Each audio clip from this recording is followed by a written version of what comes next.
How are you? I'm Cassidy Quinn, and this is Mentally Together. Because whether you can see it on the surface or not, we are all just trying to keep ourselves mentally together. And no matter what our brains are experiencing, we're not alone, we're together. Speaking of being together, today we are back together with Cazes and Alizée Falque, two wonderful humans who you heard from last week on the pod about how they are working together to create a short film challenging misconceptions about bipolar disorder. On last week's episode, we talked about what they hope people learn about being bipolar from their upcoming short film, which is called Up and Down, and they told us some of the ways that they've learned to help each other through their tough mental health days. I just genuinely love hearing them talk about helping each other out so much, how they check in on each other to make sure they're eating and sleeping regularly and just doing okay in general. Like, one of my favorite strategies they shared involves emojis. If Alizée is feeling too sad and anxious and overwhelmed to send a full text message to her roommates, she can just send one simple emoji. If she wants them to come in and give her a hug, she'll send a panda. Or if she just wants to be left alone at the moment and have no one touch her or talk to her, she will send the bicycle emoji. But either way, it just signals to her friends that she is responsive and okay. Because although talking about emojis can feel pretty lighthearted and fun, obviously mental health is something to be taken really seriously. So if you know a friend is struggling and you haven't heard from them in a while, you can't get in contact with them, it can be really terrifying. And that is where we'll jump right back into the conversation in this episode.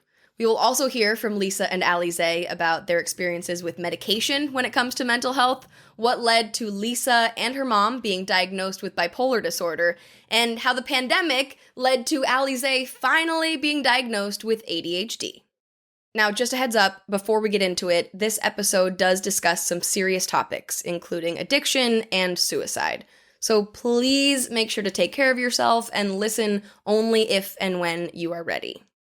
And don't forget, the National Suicide Prevention Lifeline is always there for you, so I have put that phone number in the show notes for this episode. And now, back to Cazes and Alizée Falque. So I have two emojis. Panda means hug and bicycle means run away. It's like, either it means like, yes, I want to hug, I want you around, or it's like, go away, I don't want to see you right now. It's like, okay, so I can put either emoji. It's like a one touch or one thing, and I don't have to say anything or explain anything, but it just like, and now it says it all. Oh my gosh, I'm gonna start doing that. I don't know which emojis I will pick, but those are good. No. Yeah. Yeah. It's actually a great way to communicate so many things. It's instead of ghosting or something, and then someone panics, because that's what happens to me. You're not ghosting your panda emo.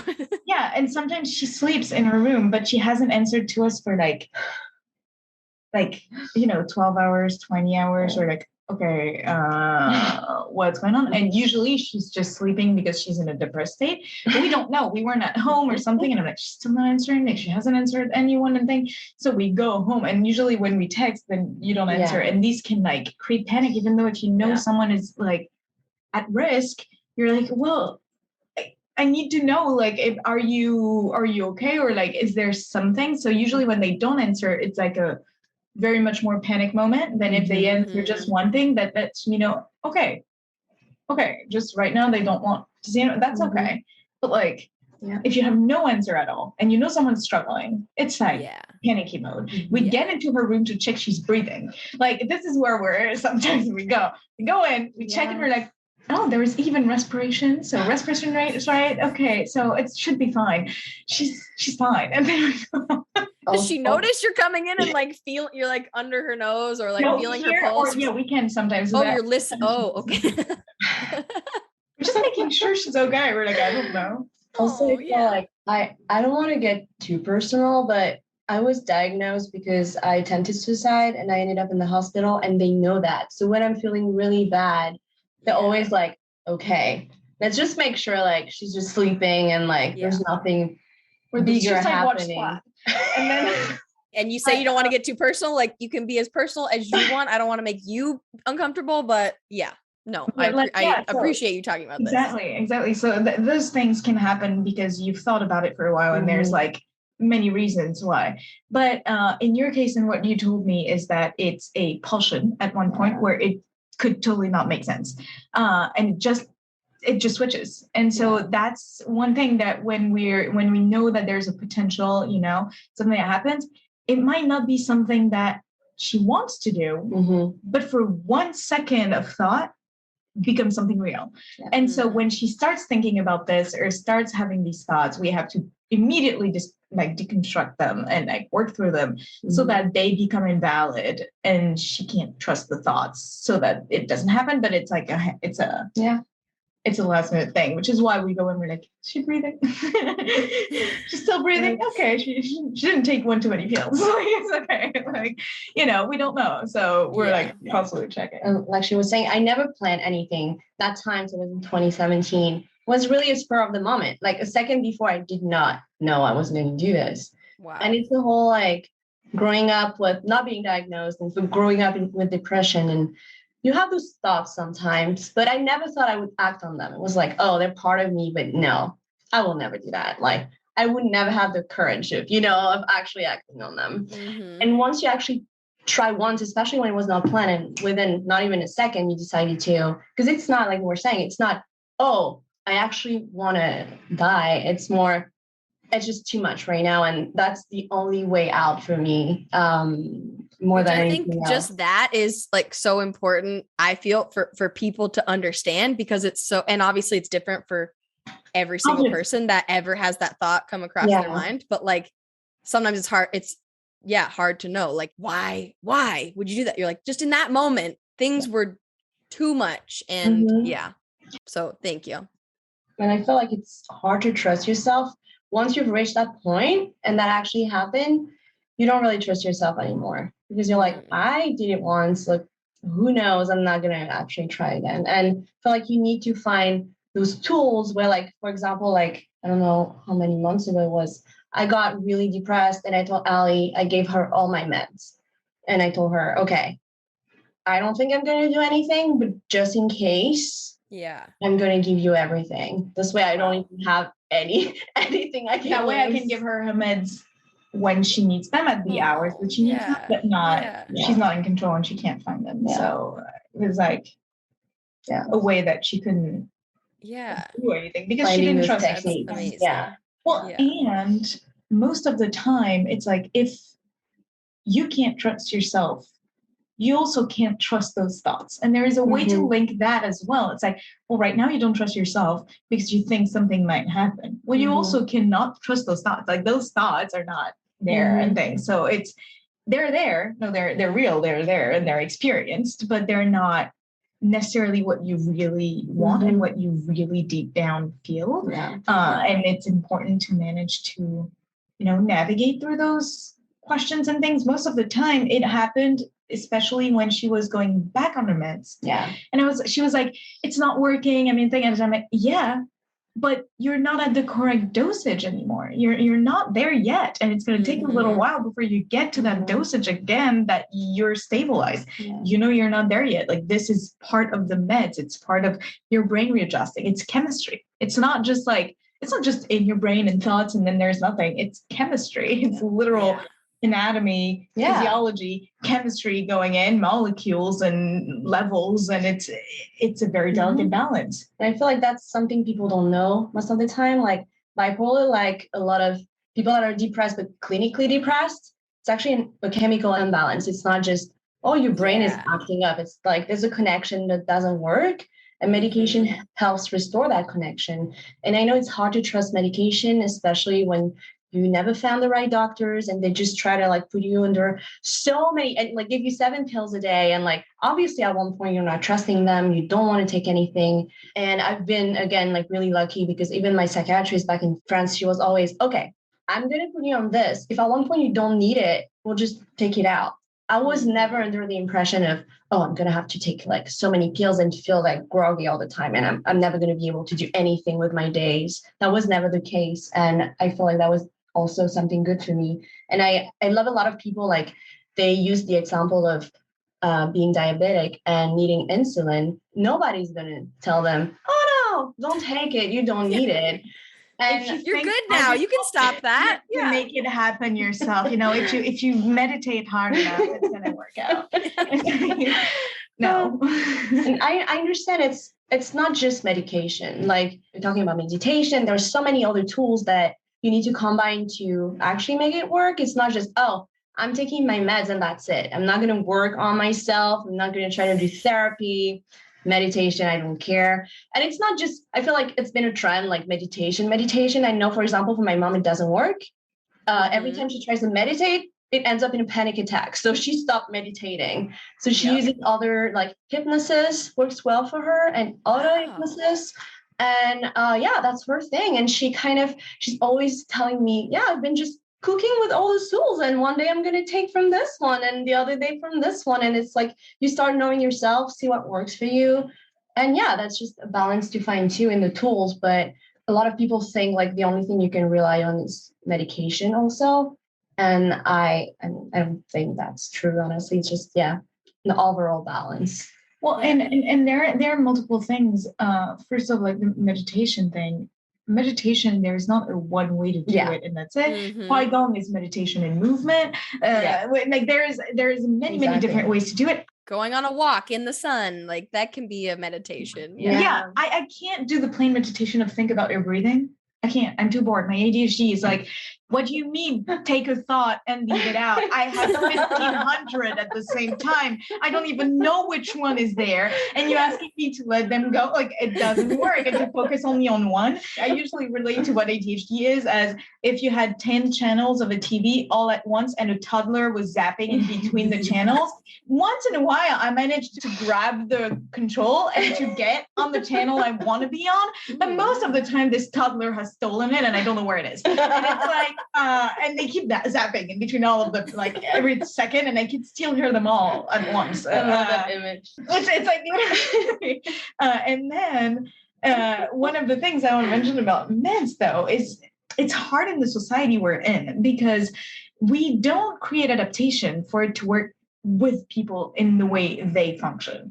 And I mean, for ADHD, we see it very well with like deadlines and you should do this and you should want to do this because this is going to advance your career. You're like, I don't care. How is that supposed to? Like, I'm not interested in that. I can't do this. But like, there are ways that if you're actually taught how to make that work, there is so many ways you can do it. And the medication part of it, mainly to me at this point, helps you fit in the society that we're in. There are great benefits to that medication even as well. But there is a part of it that's also about the fact that we can't get adjustments from the world around us. Not that you wouldn't need both anyway. But like, there's a part of it that sometimes it's like, well, but if people around would also accommodate, it would help. Maybe reduce dosage or find different types of medication for different things. And for bipolar disorder, as we talked about, one of the dangers is really understanding when you need it and when you don't, because you said your therapist would tell you like, oh, if you don't need it, it's fine, we'll take it out. But one of the problem about that is that when you have bipolar disorder and you're coming back to a state that's pretty normal, the tendency is to say, well, I don't need it anymore.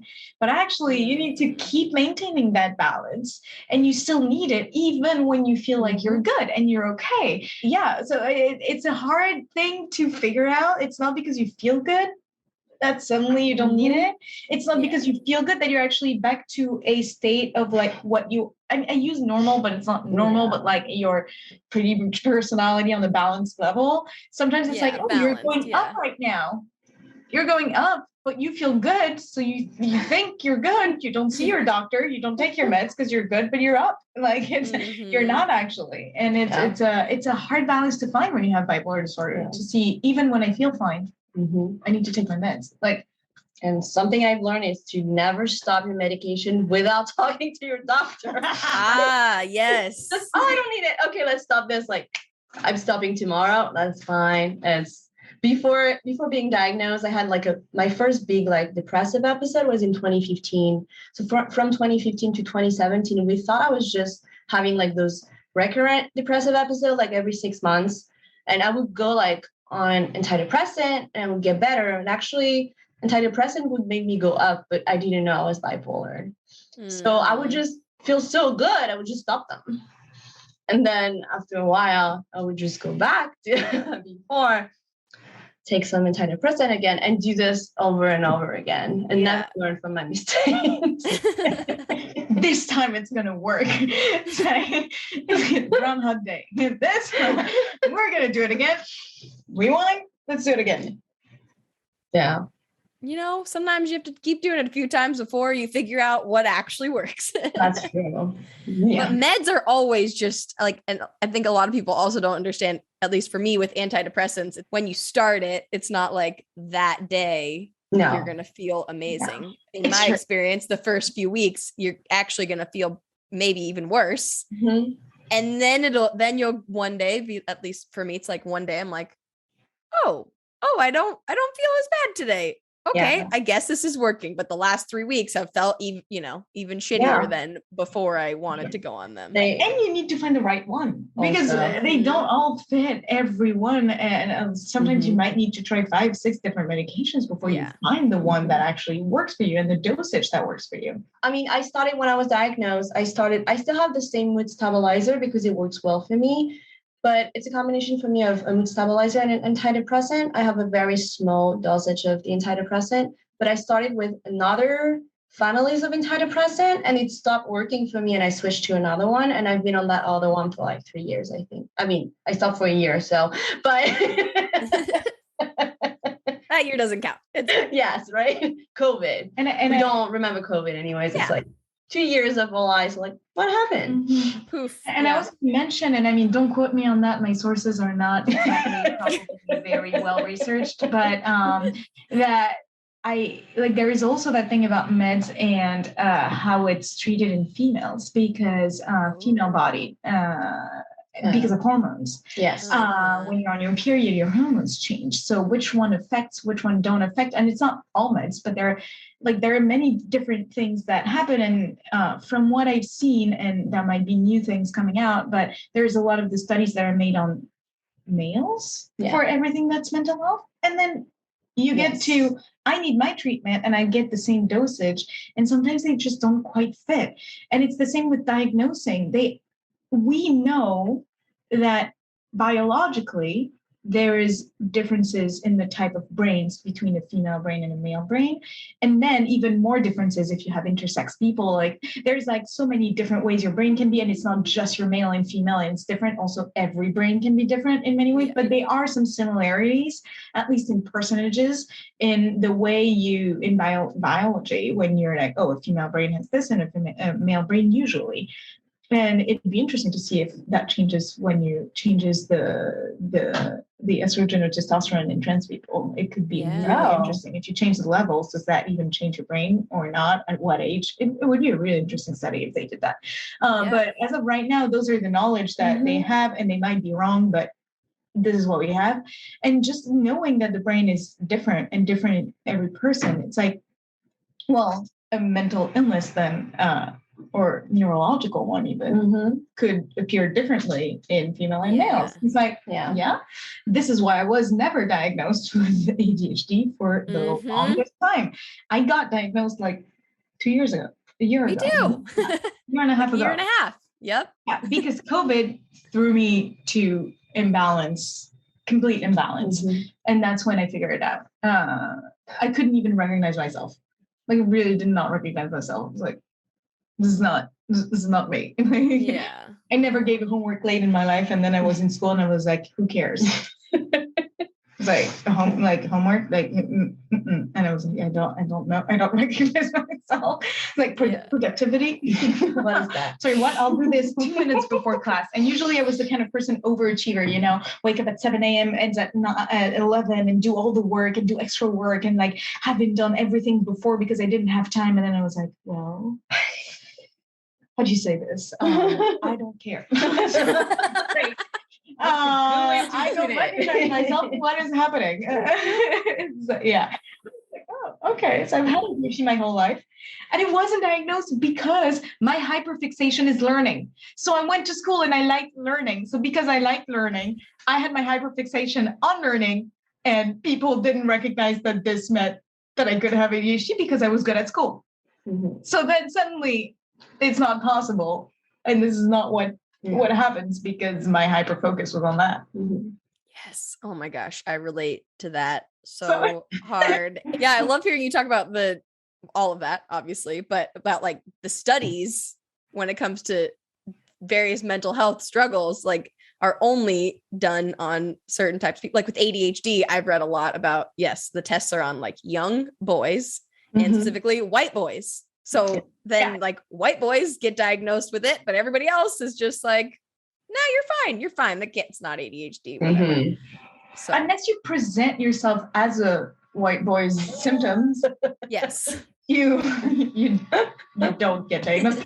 And for us in France, it's not something that's amazingly well diagnosed either. Yeah.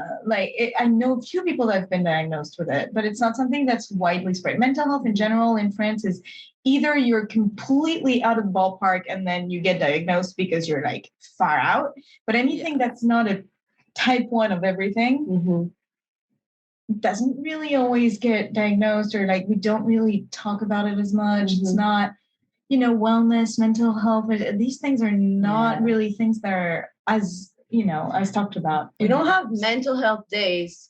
Yeah. Oh my God.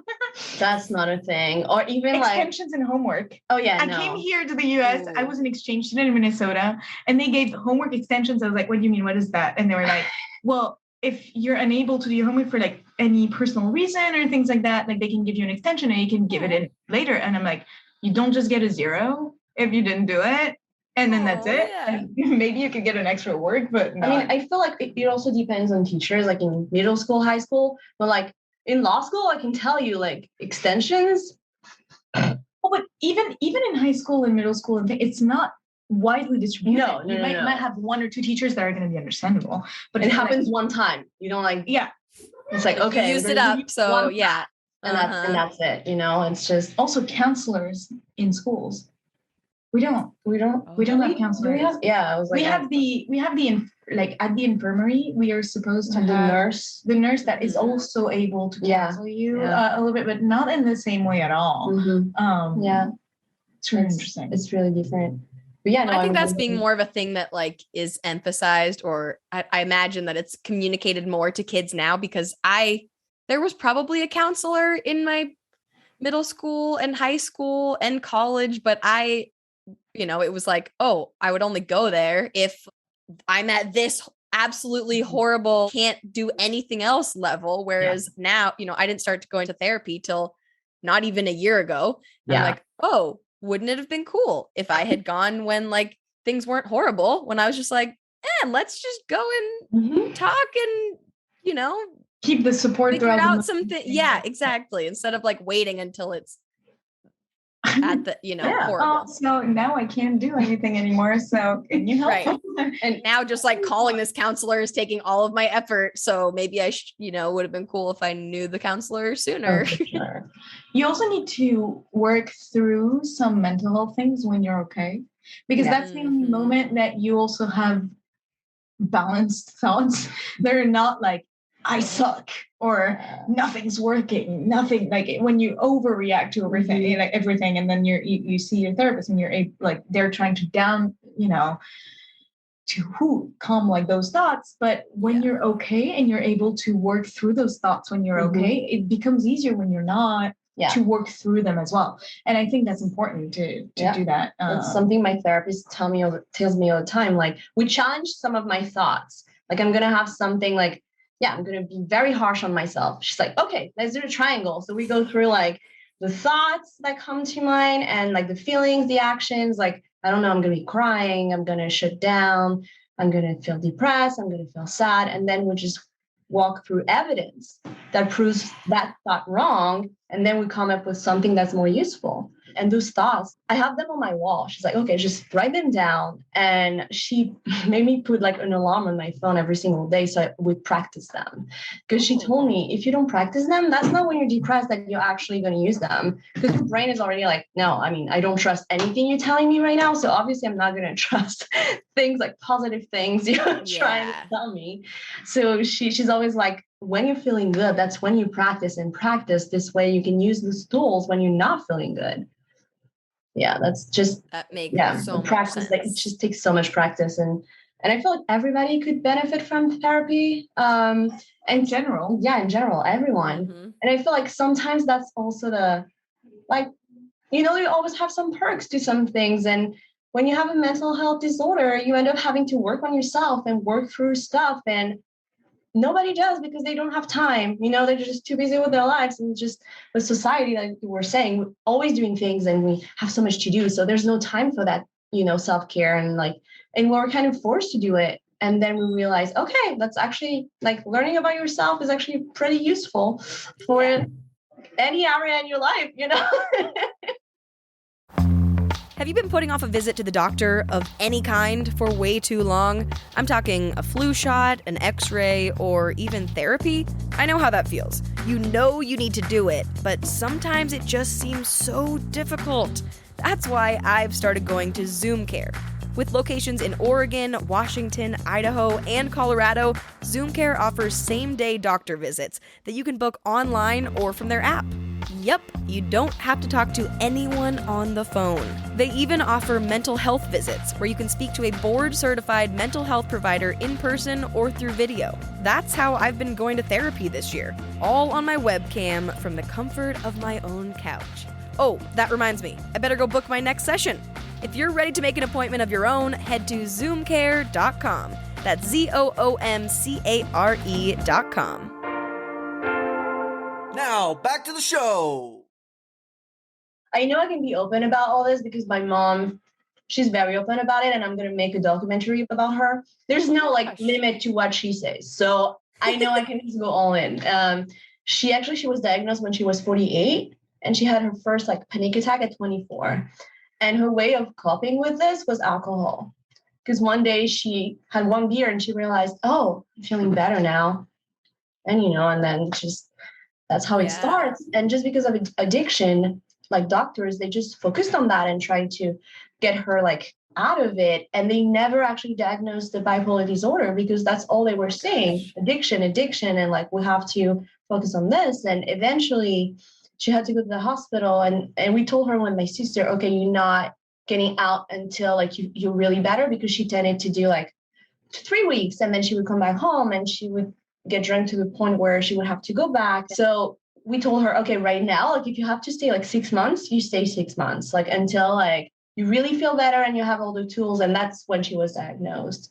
Yeah. She was really not drinking anymore, and obviously she was under supervision, and they saw, oh, okay, the real issue here is actually bipolar. Yeah, clear up the other stuff and go what's actually at the bottom. Exactly. And I feel like that's also something that helped me when I was diagnosed, because obviously I was diagnosed when I was 24, a month before my birthday, my 25th birthday. And honestly, you're why? You go from denial at first. No, I cannot have this. No. Mm-hmm. To you're angry. I'm going to turn 25. I don't want to have to watch my sleep schedule and not be able to party. And if I want to not sleep for 2 days, I want to be able to do that. And it's it doesn't affect anything, or I don't want to be stuck on meds. I don't want to have to take medication in the morning and at night every single day. How is that fair, And then you go to the kind of realization and you're just really sad and you're why me? But that's part of why me. And eventually you have to kind of find a way to come to terms with it. And I feel like my mom's story really helped me, because I saw she struggled for 24 years, and she kept telling me, I know it's hard to understand right now, and you won't hear it, but I promise you, being diagnosed young, you're going to be able to find the right medication, you're going to have all the tools, and you're going to be able to live that life that you want. And it's not going to affect you the way it affected me, because it ruined a lot of things for her, jobs and relationships, and especially because of addiction. And And so she was really trying to tell me from the get-go, like, I know right now you cannot hear this, but I promise you, this is actually a good thing. And I told Ali that story before, like my mom, so going to the AA, like they use, the serenity prayer all the time. And I really, at one point I was like, okay, so yeah, you cannot change the fact that you're bipolar. You can keep telling yourself, why, I wish I wasn't. But at the end of the day, you are still bipolar and you will never change that fact. So the only thing you have control over is how you react to it. So now what? Now what do I do? And that's when I really like look back on my mom's story and everything she went through. And I was like, okay, yeah, maybe she's right. It really sucks, but at the same time, at least now I'm diagnosed now and I can just really do things about this and not like find out in 20 years after ruining so many things in my life and being left with like, I don't know, no relationship or like messed up with work and just not having work anymore just because of, I don't know, going through any episode, So yeah. Yeah, I hear that about getting diagnosed with anything, like from people all the time, that it sounds like such a scary thing because but it is reality. As long as you get the correct diagnosis, because obviously people get just like with your mom, be like, oh, this is just an addiction, this is alcoholism, and then it takes 24 years to figure out actually what it is. But as long as you get the right diagnosis, so you can get the right treatment, the right medication, the right whatever you need to do in your life to make it feel better and feel more balanced, as you guys have said lots of times, then like getting diagnosed has to be the first step, because otherwise you don't know. Like with my ADHD, when I was finally diagnosed, I'm like, oh my God, everything makes sense. And now I can work with my brain instead of trying to make it work in these other ways. And yes, so it's even crazy about the thing that, well, COVID got so many people diagnosed with so many different things they didn't know were there, because sometimes you need one event to start realizing some stuff. But most of the time it could also be a huge relief to know exactly, like you said, like, you're going to learn how to work with what you had instead of feeling like whatever you were doing was wrong and it wasn't working. The thing though, and this is why we're making this film, and this is incredibly important, is the stigma from other people. Instead of guiding you towards, oh, okay, well, now we know what we can do. It's that, oh, like, okay, well, distance, like it's you're weird. Okay. And suddenly you're alone facing it. And it's like, well, as long as you find a way to catch up to us, then that's fine. And if you don't, well, we'll leave you behind. And it's kind of that thing that, oh, well, now that you know it's great, you're going to be able to become normal. Instead of understand that it's like, well, normal doesn't mean anything. And I was always how much normal I could be, like my normal, what my myself means. And it's like, well, then how do I work with other people? Why won't other people agree that this is not just easy and this is not just, well, now that I've been diagnosed, I can get there and I get to the thing, and recognize that also there are good things about thinking differently and seeing things differently. Like my hyperfixation gets me to learn a lot of things, to when I'm invested, be like 1,000% on some stuff. Like there are pretty great stuff, even like hypomania, which is like you become amazingly productive. You do so many things. And so because of these positive aspects, it's super hard to realize that you still need help and you still need to like manage even the superpower like feel of some stuff. Just because of that, it's also because of society, but like we can also use those things as like a superpower kind of, and be proud of having that. Becoming becoming friends with your disorder instead of like seeing it as the enemy. And it's really hard to do it, but eventually I feel like that's the only way you can really move forward, and it takes time and a lot of energy. But like she was saying about like hypomanic episodes, it's a lot of highly artistic and scientific people are actually bipolar. When you look back on like all those like artists and big scientists, they were like, bipolar, because they came up with all these brilliant things in hypomanic episodes. And because your creativity is like just insane, you have so many ideas and you don't need to sleep, or so it makes it easier also to do a lot of things. You have more time. A story that I always tell, because I feel like it always makes people laugh. During my first year of master's, I was trying to find an internship and I kept being rejected. And one of my friends, she lived in Brazil, and she's from Brazil, and she was a lawyer in Brazil. And we were just chatting on Skype, and I'm just joking around, and I'm like, I should just come to Brazil and like do an internship with you. And like, I don't know, 2 weeks after, I'm like, are you actually down to do this? She's like, I mean, yeah, for sure. I was not speaking any word of Portuguese. I did not know the language.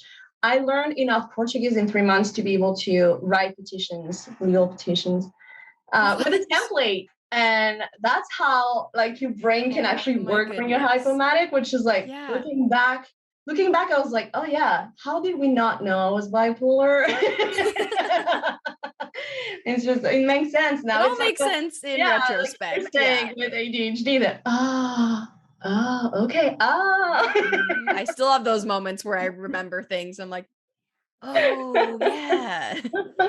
It was kind of like, I had a similar experience where now things make sense. And it's mainly, I'm in theater, TV, the entertainment industry. And I was always so stressed of forgetting my lines because, you just never know. And I think that was mainly part of my brain, because every time I could hear a sound or something and I got distracted, it would completely take me out of it. And people were like, no, just let it flow. You're just in the moment. You're not present. I'm like, I am never present. Present in my brain does not exist. But I didn't know that. And I was like, I don't understand. I don't think I'm even present anytime. Like, it doesn't exist for me.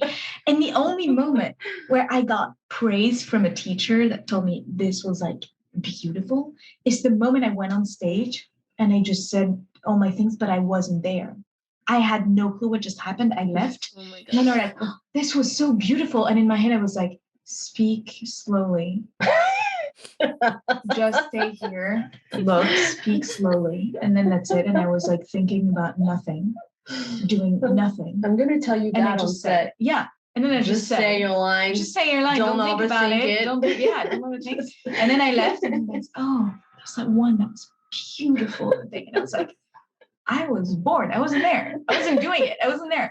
And so now that I'm doing TV and screens, and people are like, I'm going to put the camera right in front of you, but don't look at it. And I'm going to move it. And I'm like, but I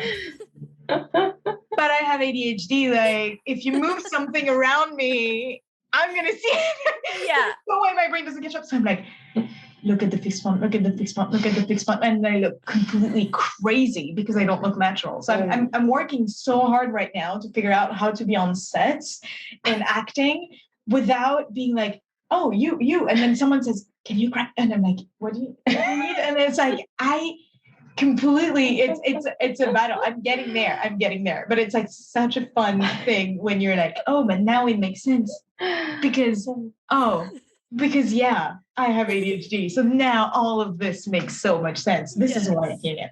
And this is why networking is hard for me as well. Super hard for me, because not only social anxiety, but also like half the time I'm not there. And too much happening. Too many things happening. Yeah. And then you're supposed to remember everybody's names and remember all the things and then remember to follow up with them and then keep following up. And it's too much. But like I have a boss that comes and asks me something, and because it doesn't make sense to me, I'll just look at them like, she's like, what? Like, why? And I'll just say this like this, but it's not because I'm mean or disrespectful or anything. It's because I can't process it. Doesn't make sense. Why would you ask me this? Loading. Like, yeah, it's loading, but it's also sometimes your request doesn't make sense. Like, I remember once I worked at a restaurant and it had been raining, right? But it was going to rain again. And I was asked as a task to dry the tables. And so I stuck there and I was like, why? I mean, usually you tell your boss, yes, of course. It doesn't, sure. I was just like, I don't understand the question. Like, it's like when our roommates asked us if we could put onions in the pasta, he could still make pasta without onions. To me, like, Well, if you have pasta and water, yes. That was a good If you one. don't have, if you wanted onions in your pasta and without it, you can't. But like the question itself, when I'm presented with those questions, it's like, Well, that one was not ADHD. I'm sorry. I was also like, what do you mean? I'm just using examples of moments where if that's your boss, No. you can't react like, what? Why? You can't, but I will automatically. Or sometimes people will ask me things, and then it takes 30 seconds for me to realize that they're talking to me, understand what they just asked, and then it's too late. And then I already look like a bitch that did not answer. And I'm like, whoa. But yeah, no, working with ADHD is interesting. Mm-hmm. Interesting. Definitely a good word for it. Say the least. Does grocery shopping stress you out? Do you order takeout way too often? Let me tell you about something that has really helped me combat both of those things. Instacart. With my ADHD and anxiety, sometimes the whole process of figuring out what to make for dinner, then getting the ingredients, and then actually making it seems like a lot. So now I have cut out one part of that process by shopping on Instacart. I can go online and search for exactly what ingredients I need, pick out the best deals, and then wonderful human shoppers will go out into the world and hand select everything. You can even order from multiple stores at the same time. Then it's delivered to your door in as fast as 1 hour. Oh, and probably my favorite part is that all of my orders are saved in Instacart. So then the next time I order groceries, I can just click and reorder my usual stuff. It's amazing. Is it weird to say that online grocery shopping has helped my mental health? Only if it wasn't true. To get free delivery on your first order over $35, click the link in the show notes. It lets Instacart know we sent you, gets you that free delivery, and helps support our show.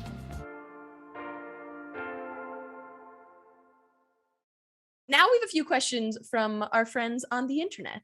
Okay. The first one comes from Leia on my Patreon. So her question gets to come first. She says, I want to know about music and the stage for Alizée, I believe. I'm sure that's interesting when you have social anxiety. How do you get through performing and all of that? Well, with social anxiety, that's really interesting because for me, my experience in stage is directly linked with how comfortable and how my experience is with the cast. Ooh. So if I feel ultimately included with the people I'm playing with in the cast or all of this, I am amazing because I'm totally focused on having that time with them and that fun thing and sharing with the audience and things. But if I don't, my level of stress and anxiety is so heightened that I can't do anything on stage and I look super stressed on stage. So my entire comfort depends on the other people that are around me that I know. The people that I don't know, it's fun because if it's just an audience, it doesn't really matter to me. But if there's one person I know in this audience, I am freaked out. If there is one person that I know, suddenly their opinion matters to me more than anyone else's that I don't know. And I'm like, well, if they didn't like it, they didn't like it. I don't care. And it's nice when people come and say it's great and thing, but if they didn't like it, wouldn't matter. But if the people I know suddenly are in the audience, I am freaked. Yeah.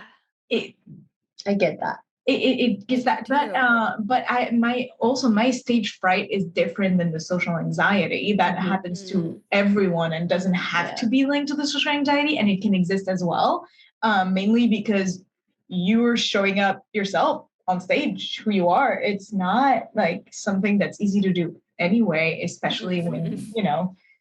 Can I ask her a question? Yes. Do you feel like because you're playing a character also, that's why it's different and your social anxiety doesn't play the same way because it's technically not you? Completely. So if I have to be myself in a show, like if I were to do like a stand-up or sing as myself, being a singer as myself, it's always harder for me than if I'm playing a character that's not me, because technically I can do anything and say, well, that's how it was directed. Like this is how it was done. So It's not on me. It's not on me. Like Yeah. it's fine.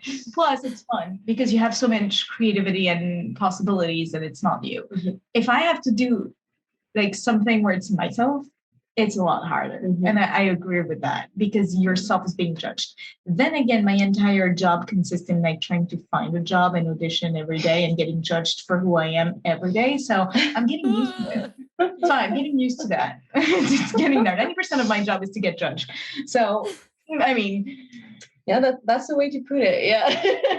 7% is to find a job. I literally have the job that's the craziest. You're trying to Yeah. find a job and you're getting on job interviews many times a day to be judged for who you are, Yeah. potentially getting a job once for 2 days or 3 weeks. Like, What you look like. what you look like, every little detail of you, which is very interesting. Yeah. Oh man.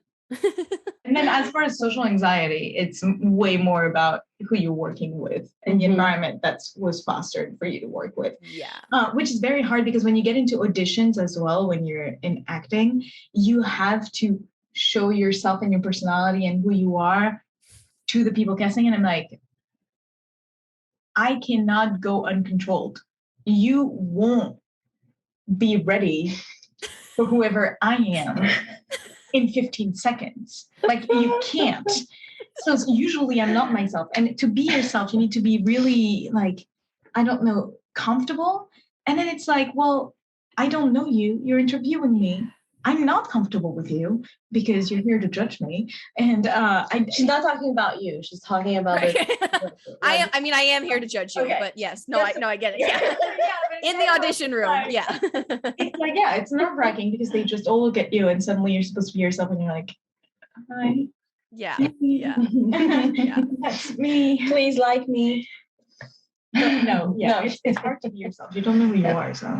I haven't like gone audition for anything in a long time, but yeah, terrifying and trying to like show your personality, but like not be too weird and Yeah. Plus with ADHD and social anxiety, it's not like it's just an easy thing of like, oh, you just have to go and show. It has so much weight because the energy that's required for you to do that is huge. It's huge. yeah, it's amazing that you keep doing it somehow. TRD Adventure on Instagram says he has ADD and autism and a learning disability. He wants advice for how to fit in and feel wanted by people, which is Whoa. very sweet. And Loaded. I hate that he doesn't feel like he's wanted by people. Do you Well, guys have any advice First, on that? you matter and you're valid. First. Yes. True. Absolutely. One thing I want to say is often we have a tendency to, because of past experiences, so they're based on true facts, but we live in a society where when we grow up, kids are not necessarily nice to each other, and we grow up in a certain society, and then you have that whole baggage of people don't like me, or I've been through this, I've been through bullying, and I have as well personally been through some pretty hard stuff, and then your worth gets defined by those past experiences. And I just would like to have that challenged by society to say, okay, we're usually, if that's something we're convinced of, we end up putting that on people so that they see it and it agrees with whatever we think of ourselves. So we don't actually give them a second to even potentially like us, because we're telling them right away, you shouldn't like me because I'm not the way other people are. And it's interesting because when you put that on someone, then that's all they see. And at one point it becomes exhausting, so they leave.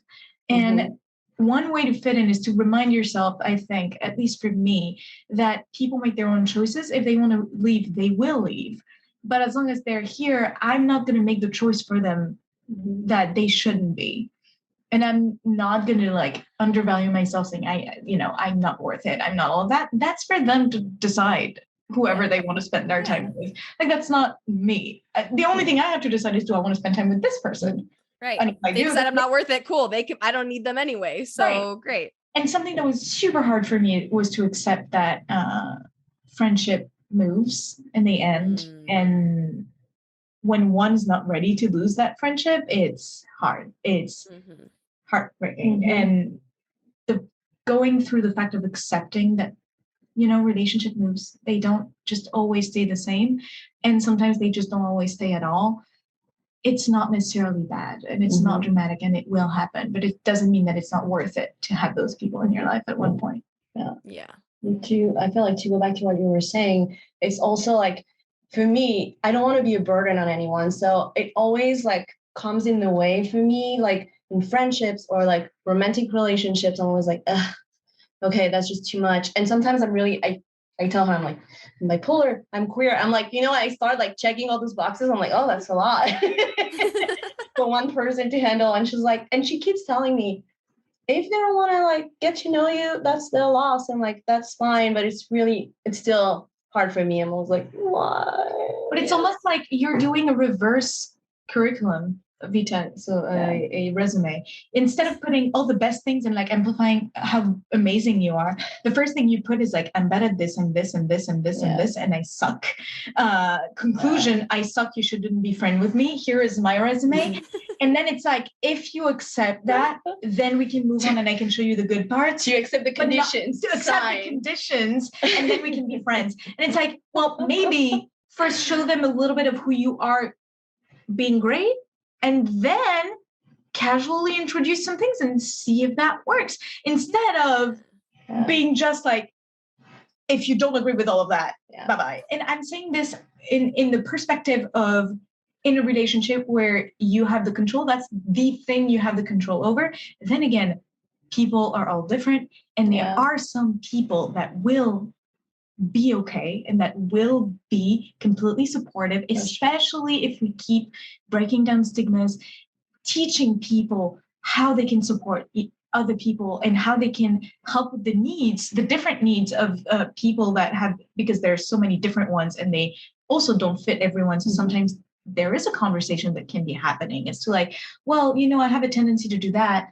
If you can help me with this, it'd be amazing, because I will do that automatically. That's my response. But that works only if you know yourself and you allow the other person to have the space in that relationship instead of protecting yourself. And usually that protective mechanism comes from good reason. It comes with good reasons, and it's okay. It's okay to be here, but it's but you have the control over starting conversations and letting them see also the good part of you, like putting out the good resume, as well as checking some conditions and things to protect yourself. It's important, but also show some of those great things, those pearls that you are. And you always remind me of this. Like when I feel like I'm going to be a burden, she's like, stop deciding for other people. It's true.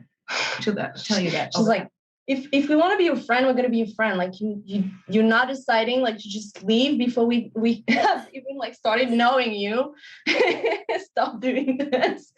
And I feel like we also go back to that whole sense of normalcy and what is normal anyways.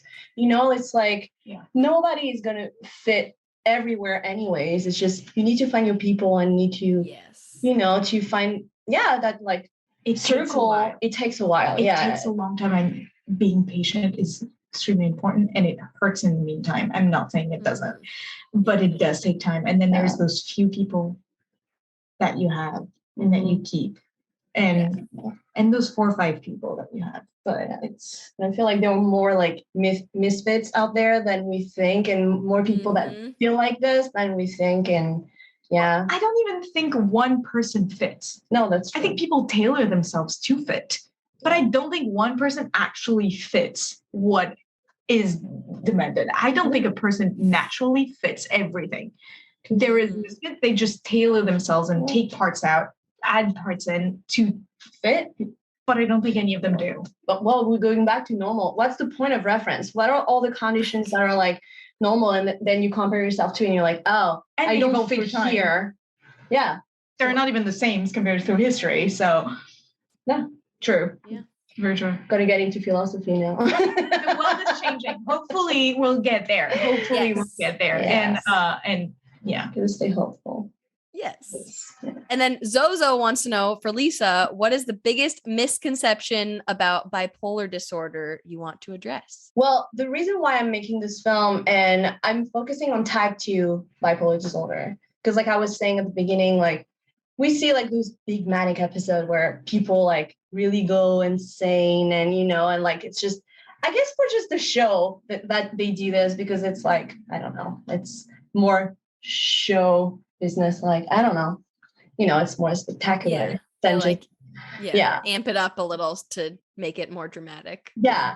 Now I feel like most people think, oh, it's just mood swings, or, oh, people go really high, really down, and there's no in between for them. And there are different types of bipolar. And me, my mom, we are type 2, and there are actually more people that are type 2, and it's harder to diagnose because you tend to go more down than up, like I was saying before. And a lot of people are diagnosed with depression. And just because they never have, like, once you have that big manic episode, there's no doubt. You're like, okay, you're all bipolar. But when you never get really high, it's like, well, it looks like depression. And you never, like, when you're feeling great, you don't go see a doctor. So you're going to go see your doctor when you're really depressed and you're like, oh, I need help right now. But then you come out of that phase and you're like, oh, great, I can do things again and I have energy. So you don't question it. You're like, this is just great. I'm finally myself and I can do things. And you don't realize that you're feeling too great. And your families and friends are so happy that you finally got out of that they don't see it. And they consider, oh, they're just catching up. For the time lost, and they don't see it. Yeah. And it's something we talked about before. I know we had that conversation. Like, I'm very similar with my mom in that sense. Like, we are very energetic and dynamic as people. This is how, like, who we are. So how do you differentiate between, oh, this is me being me? I'm just like, dynamic, always doing things because I get bored and I like doing things too. Oh no, I've reached that point where I'm doing all this because I'm going hypomanic right now. And like, I have to be careful. It's finding that balance. And even like after years and knowing my signs, there's always a moment. I feel like when I go depressed, I know right away, oh, I'm isolating myself. I need my bubble more than for like one day where I just need to, like, I don't know, decompress or anything. Okay, this is not going too well. When I go hypomanic, it's always hard for me. And I feel like you need those people around that are really going to tell you, oh no, like right now you are not necessarily making a lot of sense, speaking way too fast, I cannot follow you, or like seeing like, oh, you haven't actually been sleeping that much, I don't know if you realize that, or all those signs. And sometimes it's actually good to have that person outside that can see and have that perspective. And so I would say that's really also something, like putting more perspective to the disorder and like showing that it's not just one thing. And it comes in different like forms, and like, and every person's experience is different. And there's no bipolar itself doesn't mean anything. It's just a bunch of different experiences. And also, it's not because something is different that it's not valid, and it's just crazy. It's like something you're not used to. Look into it. It's the same with schizophrenia that has so much stigma, and it's like every time you think about it, it's like all of these things that you go there, and it's like, well, okay, but before you freak out, take a breath, look into it, ask questions. There are enough on the internet that you can like get past this medical definition of symptoms and see that there is also a person that has their own set of personality and thing, and they're this and that, and it just turns out that they struggle with something, but usually they're even aware of it. They will tell you what they need. If they are, like if anyone is seeing a therapist or medicating anything, usually they know themselves. They'll know what they need, and they can tell you and create a very easy way to be friends or to have those connections. And it's to me, that's the most beautiful part. If you ask them and you give them the opportunity to tell you what they need, they will, because they do. They have to live with this every day. So, and I feel like we are people too, it's like, oh, she's bipolar, she has ADHD, I don't know, she's queer. I'm like, yeah, but I'm something else too, and not just like those labels, like a person. Like when you think about someone who's straight and doesn't struggle with mental health, you're not like, oh, straight, oh, fighting with mental health. Happy. It's not even like, Also, why do we have to come out? Like, straight people don't come out. Why do we have to come out? You know what I mean? Like, it's like, listen, that's another. Mom and Dad, I have to tell you, I'm straight. That is another 3-hour discussion. I know. Oh my gosh. Thank you for talking to me. I feel like I took way too much of your time. No, not at all. But We Talk not You're too much amazing. all the time. We Listen, talk we're way too French much. and we're taught to debate from a very young age. We never stop talking. I love it. And I love you, wonderful human, listening to this episode right now. I'm Cassidy Quinn, and I will see you back here next week on Mentally Together. In the meantime, go do something nice for your brain today. Go make a new friend, go refill that medication you've been meaning to for a while. That is definitely a reminder for myself. Or try a new type of meditation that you haven't tried before. Whatever will make your day just a little bit better. And don't forget to check out Up and Down, Lisa and Alizé's upcoming short film that is challenging misconceptions about bipolar disorder. I have had a lot of fun following their account on social media lately because they've been posting behind the scenes of their shoots, and you get to see who's actually working on the project besides Lisa and Alizé, and then of course you'll get to know when the film actually comes out. Because remember, we are all just trying to keep ourselves mentally together.